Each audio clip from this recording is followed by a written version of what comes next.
manusia itu amalannya itu ada 3 tingkat, sama kata Imam Ibnu Athaillah. Jadi kita pahamikan ini sedikit ingin saya sampaikan. Kata ulama, seandainya di dalam sholat itu setelah Fatihah kita boleh membaca surah selainnya surah yang ada di dalam Al-Quran, maka tidak ada yang lebih pantas. Kitab apapun yang ada dari jutaan kita itu yang lebih pantas dibandingkan dengan kitab Al-Hikam ini untuk dibaca setelah Fatihah di dalam sholat. Kenapa demikian?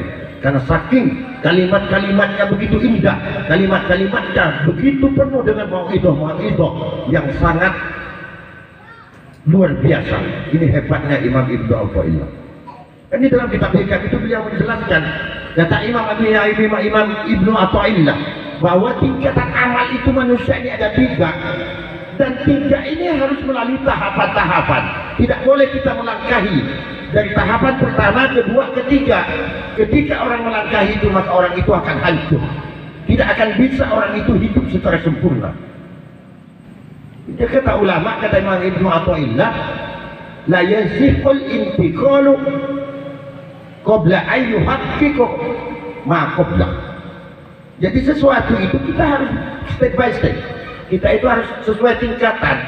Tidak bisa kita berpindah kepada makom atau tingkatan di atasnya, kecuali yuhaqqiq, kecuali kita telah benar-benar menguasai tingkatan yang sebelumnya. Yang sebelumnya itu secara sempurna. Itu kata Imam Athaillah. Apa tingkatan amal kita ini? Yang pertama itu kita sebut istilah yang biasa kita dengar dengan asy-syari'ah. Asy-syari'ah ini artinya tujuannya adalah liislahil jawarih, untuk memperbaiki tubuh kita. Bagaimana mata bisa digunakan sesuai dengan apa yang diperintahkan. Kuping, hidung, mulut, tangan, kaki, tidak pernah itu digunakan kecuali sesuai apa yang diperintahkan, yang diajarkan oleh Rasulnya dan disampaikan oleh para ulama. Liislahil jawarih, itulah syariat. Syariat itu juga ada tingkatan, kata Imam Ibnu Athaillah. Harus ada tahapan-tahapannya. Tahapan yang pertama apa? Itu yang disebut dengan at-taubah. Tobat. Apa tobat?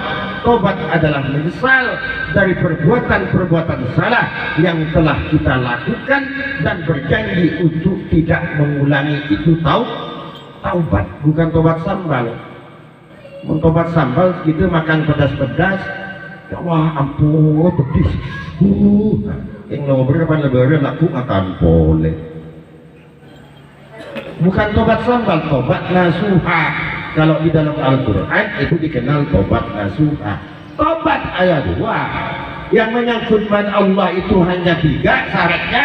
Kalau menyangkut kepada sesama manusia itu 4. Cuma saya singkat-singkat dan waktu kita. Setelah tobat lolos dan tingkatan tobat kita lolos, sudah diampuni oleh Allah Subhanahu wa taala, masuk ke yang kedua. Kita amalkan, masuk lagi ke tingkatan di atasnya lagi. Itulah yang disebut dengan takwa. Apa takwa? Takwa itu imtitsalu awamirillahi wa jitnabu nawahi, yaitu melaksanakan perintah Allah Subhanahu wa taala dan menjauhi apa yang dilarang oleh Allah Subhanahu wa taala. Tidak mungkin tidak mungkin kita itu mencapai takwa kalau kita belum melalui taubat dulu. Tak bisa. Jangan makan tahu. Tak kira depan. Baru ketika tingkat takwa telah kita dapat, baru kita yang ketiga tingkatan paling tinggi di kelas syariah ini apa? Itulah yang disebut al-istiqamah. Jadi istiqamah, istimrar, melakukan ibadah dia istimrar tetap. Yang biasa sholat malam tetap sholat malam dilakukan, bukan malam ini dia rajin sholat malamnya sampai 1000 rakaat, tapi besok malamnya lagi tidur ngerok. Bukan istiqamah namanya sebetulnya. Makanya al-istiqamah itu asasun najah kata ulama. Istiqomah itulah kunci dari keberhasilan kita, itu istiqomah. Jadi al-imanu uryan, kata Rasulullah, iman itu seperti orang telanjang. Apa pakaiannya? Pakaiannya adalah walibasuhu taqwa. Pakaiannya adalah takwa. Wa samratuhul haya. Sedangkan buah dari ketakwaan itu adalah, dari iman itu adalah rasa malu. Malu kalau kita melakukan maksiat kepada Allah. Malu kalau kita mengganggu orang lain. Malu kalau kita tidak melakukan hal-hal yang diperintah Allah Subhanahu wa ta'ala. Malu ketika kita melakukan hal-hal yang dilarang Allah di depan orang lain. Itu korelasinya masuk satu paket dengan istiqomah. Baru syariat kolek. Itulah nanti kenapa kita yaumul ba'ats, di hari kebangkitan itu manusia dibangkitkan oleh Allah, semua tubuhnya itu dibangkitkan. Syariat bertepat agar apa? Agar tubuh kita nanti ketika dibangkitkan oleh Allah itu dibangkitkan dalam keadaan sempurna. Kenapa? Karena syariat dia telah sempurna ketika hidup di dunia. Masuk syariat lolos, baru masuk ke tingkat di atasnya lagi. Apa tingkat di atasnya? Itulah yang disebut at-thariqah. Thariqah. Makanya kalau orang ahli thariqah itu kan banyak nih. Banyak thariqah itu, banyak puluhan. Yang Mu'tabarah itu puluhan, dikenal dengan Jatman, organisasinya itu Jatman, Jamiah Ahli Thariqah An-Nahdiyah, An-Nahdiyah. Itu di Indonesia itu disebut Jatman, ketuanya itu Habib Lutfi Pekalongan. Itu kenapa orang kalau orang thariqah itu dia ketika dia wirid itu dia itu hidungnya itu diluruskan ke latifah. Latifah itu ini Pak, hati kita ini sebelah kiri bukan sosok. Di bawah susu ini latifah. Kenapa diluruskan sini? Agar untuk melembutkan hati. Karena hati itu kata Rasulullah, jangankan engkau ulama sendiri sekalipun, ketika hatimu tidak selalu kau siram dengan hikmah, ketika hatimu tidak kau siram dengan ilmu, 3 hari saja maka dipastikan hatimu akan mati. Ketika hati mati, maka dia tidak akan pernah bisa menerima kebenaran. Dia tidak bisa memandang, oh itu putih, oh itu hitam. Dia akan memandang sesuatu itu menurut akal pikirannya. Biarpun kenyataannya hitam, tapi kalau di pikirannya putih, maka dia akan mengatakan putih. Biarpun di depan matanya itu kenyataannya hitam, ketika pikirannya mengatakan putih, maka dia tetap mengatakan putih, tidak akan mengatakan hitam. Itu hati mati namanya. Tidak bisa menerima hidayah, tidak bisa menerima petunjuk, dan tidak bisa menerima kebenaran. Apa tingkatannya? Tingkatannya yang pertama itu adalah, kata ulama, kalau tingkatan thariqah ini adalah pertama ikhlas. Itu tingkatan pertama yang harus dilalui orang thariqah ini. Kita harus tahu semua. Ini wajib sebenarnya di dalam hukum agama, itu wajib. Orang yang beriman itu wajib mengetahui ini. Kenapa ini saya sampaikan? Ikhlas. Apa yang disebut ikhlas? Ikhlas itu tidak aturan seneka. Anda pandai begitu, Anda paham. Sampai lepas pengajian ini pergi ke pasar beli sate, makan sate di pasar. Besok subuh bangun subuh, sholat subuh, masuk ke WC, keluar WC bisa kan? Kira-kira di pantai nggak? Sehingga sate bisa keluar gitu. Kira enggak? Tak kira. Kenapa? Ikhlas. Makanya keluar masuk ke WC, malam sembilan Pak kalau ibu, tak pikir boleh. Ikhlas, itulah ikhlas. Baru kalau itu bisa Anda lakukan, Anda naik ke satu tingkat lagi di dalam makom thariqah ini. Apa? Dia itu disebut as-siddiq. Makanya orang ikhlas belum suatu siddiq. Orang siddiq sudah dipastikan ikhlas. Siddiq inilah tingkatan kejujuran, jujur terhadap diri sendiri, jujur kepada orang lain, dan jujur kepada Allah Subhanahu wa ta'ala. Kalau tingkat kedua ini sudah dilalui, masuk ke tingkat terakhir dari makom thariqah. Apa? Itulah tumakninah. Kata ulama disebut dengan tumakninah. Tenang. Menghadapi apapun ya, badai apapun, godaan apapun, santai saja. Kenapa? Karena dia yakin apa yang terjadi terhadap dirinya itu tidak lepas dari kehendak Allah Subhanahu wa ta'ala. Itu makom thariqah.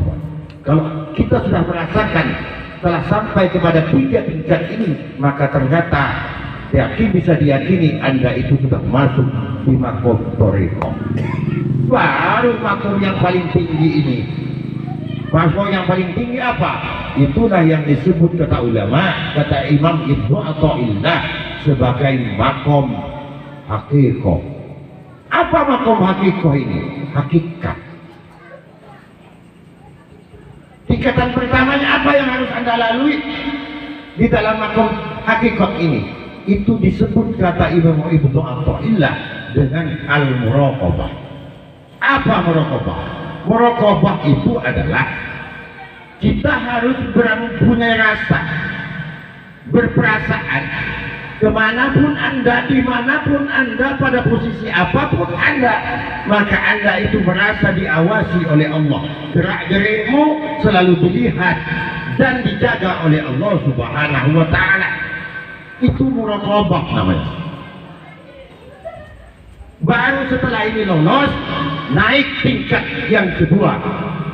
Di dalam makom hakikat ini disebut dengan musyahadah. Nah, musyahadah, musyahadah adalah setiap kita mau melangkah, setiap kita ingin berkata, setiap kita ingin mendengar, setiap kita ingin tangan ini kita gerakkan, kaki ingin kita menjadikan aktivitas, semua kita berperasaan, semua kita meyakini bahwa semuanya kita itu melihat Allah Subhanahu wa ta'ala.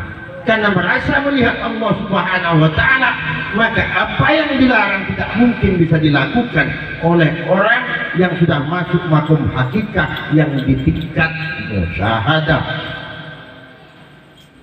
Itu kembali kepada rukun agama yang disebut dengan ihsan. Wa'bud rabbaka ka'annaka tarah fa in lam takun tarah fa innahu yarah. Beribadahlah kalian kepada Allah Subhanahu wa ta'ala seakan-akan engkau melihat Allah. Itu musyahadah. Fa in lam takun tarah, ketika kamu tidak bisa melihat Allah, yakini bahwa Allah yarah, Allah bisa melihatmu. Maka segala aktivitas manusia ketika muraqabah naik ke musyahadah, dia tidak akan pernah melakukan perbuatan sekecil apapun yang bisa menyakiti orang lain, perbuatan sekecil apapun yang bisa mengganggu orang lain, perbuatan sekecil apapun yang bisa merusak ketenangan orang lain.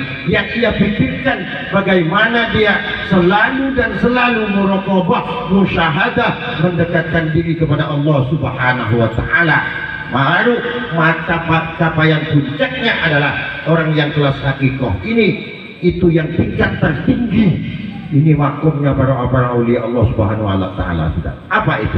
Itulah yang disebut dengan ma'rifatullah. Itu ma'rifat kepada Allah Subhanahu wa ta'ala. Ma'rifat itu artinya kenal. Dia sudah kenal kepada Allah Subhanahu wa ta'ala. Bukan lagi kenal kepada makhluk, bukan lagi kenal kepada malaikat, bukan lagi kenal kepada nabinya dan makhluk-makhluk Allah yang lain, tetapi orang yang ma'rifatullah, orang yang sudah kenal kepada Allah.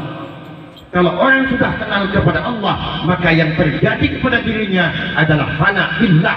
Dia itu gila kepada Allah Subhanahu wa ta'ala. Tidak ada di dalam pikirannya, apalagi aktivitasnya. Di dalam setiap apa yang terletak di dalam pikirannya, itu tidak ada lain kecuali selalu dan selalu bergantung dan ingat kepada Allah Subhanahu wa ta'ala. Mudah-mudahan kita semua jemaah al-mubarakah ini tetap diberi keistiqomahan oleh Allah Subhanahu wa ta'ala, dan pelan-pelan, step by step, kita bisa menata diri kita, bisa menata hati kita, bisa menata, membimbing ruh kita kembali kepada Allah. Ya ayyatuhan nafsul mutmainnah, irji'i ila rabbiki radiyatan mardiyah wadkhuli fi ibadi wadkhuli jannati. Sekian, wassalamualaikum warahmatullahi wabarakatuh.